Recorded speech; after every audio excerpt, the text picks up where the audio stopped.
Of proof அப்படின்னு சொல்லக்கூடிய இந்த மெய்ப்பிக்கும் சுமை பொதுவா யார் மேலங்க இருக்கும்? பிளைன்டிஃப் மேல இருக்கும், இல்லைன்னா ப்ராசிக்யூஷன் சைடு மேல இருக்கும். ஏன்னா அவங்கதான் வழக்கு போட்டிருக்காங்க, அவங்கதான் எதிர்த்தரப்புல இருக்கவங்க தப்பு செஞ்சிருக்காங்க அப்படிங்கறத நிரூபிக்கணும்.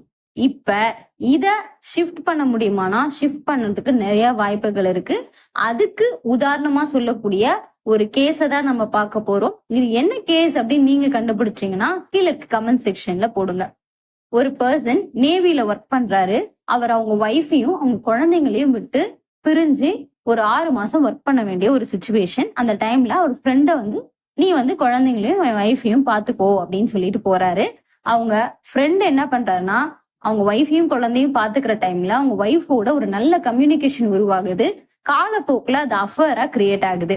இந்த சமயத்துல அவங்க ஒய்ஃப் போயிட்டு அவங்க ஃப்ரெண்டு கிட்ட நீங்க என்ன மேரேஜ் பண்ணிக்கோங்க அப்படின்னு கேட்க, அவர் தமிழ் பட வில்லன் மாதிரி இல்ல, நான் நிறைய பேரோட இந்த மாதிரி பழகிருக்கேன், அப்படி நான் கல்யாணம் பண்ணிக்கணும்னா 40 பேரை தான் கல்யாணம் பண்ணிக்கணும் அப்படின்னு சொல்ல, இவங்களுக்கு மனசு உடைஞ்சு போய் வீட்டுக்கு இருக்காங்க. அந்த சமயத்துல அவங்க ஹஸ்பண்ட் 6 months பீரியட் முடிஞ்சு வீட்டுக்கு வராரு. என்ன விஷயம் அப்படின்னு கேட்க அவங்க எல்லா உண்மையுமே சொல்லிடுறாங்க. இந்த சமயத்துல இவர் என்ன பண்றாருன்னா டிக்கெட் புக் பண்ணிருக்காரு சினிமாக்கு. சோ அவங்க ஒய்ஃபையும் குழந்தைங்களையும் 8 போய் சினிமால விட்டுட்டு அவர் ஃப்ரெண்டை நோக்கி போறாரு. அவர் ஃப்ரெண்டு கம்பெனில போய் தேடுறாரு. அவர் அந்த இடத்துல இல்ல. சோ அவருடைய வீட்டுக்கு போறாரு. அந்த இடத்துல அவர் குளிச்சுட்டு அப்பதான் வராரு. சோ அந்த சமயத்துல இவர் அவரோட ஒரு கான்வர்சேஷன் வைக்கிறாரு. அது சண்டையாகுது. சண்டை முத்தி லாஸ்டா இவர் ஒரு கன்னை வச்சு ஷூட் பண்றாரு. இதனால அவர் ஃப்ரெண்டு இறந்து போயிடுறாரு.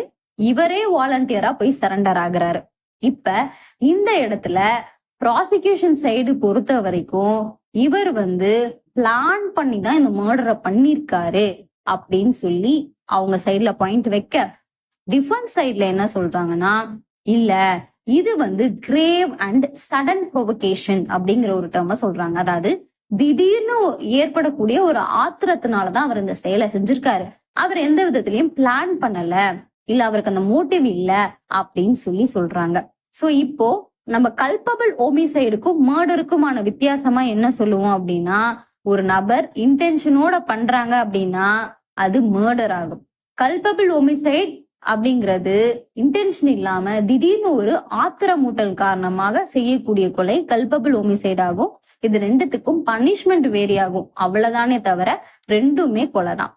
இந்த வழக்குல இன்னொரு மிகப்பெரிய மாற்றம் நிகழ்ந்தது. அது என்னன்னா ஜூரி சிஸ்டம் அப்படிங்கறத நீக்கம் செஞ்சிருப்பாங்க. ஜூரி சிஸ்டம்னா ஒன்னும் கிடையாது. இப்ப ஒரு பர்டிகுலர் பீப்புள 2ஆ பிரிச்சு